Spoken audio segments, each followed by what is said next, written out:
Okay, so here we have the two grinders.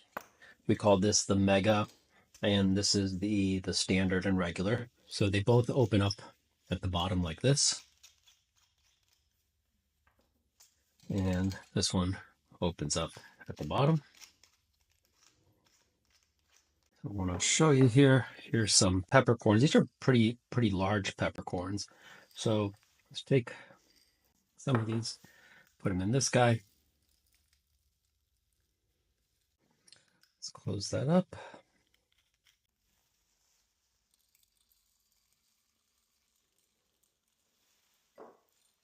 Okay. All right. Now we've got these two. Let's look at what the outcome is.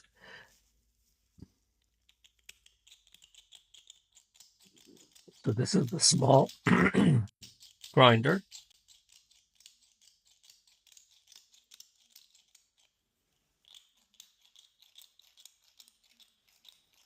Okay.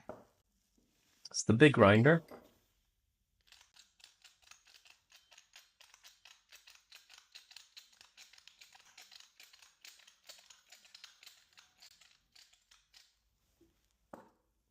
So they both work. I think you need less grinding on this guy to get more pepper. It seems like the flakes are maybe just a little bit bigger. Obviously, if you look at the holes, that kind of would explain it. So hopefully that helps make a decision. We currently don't sell this one on the website except with Habanero, but if you're interested in this, I will figure out the right price and get it to you. Thanks.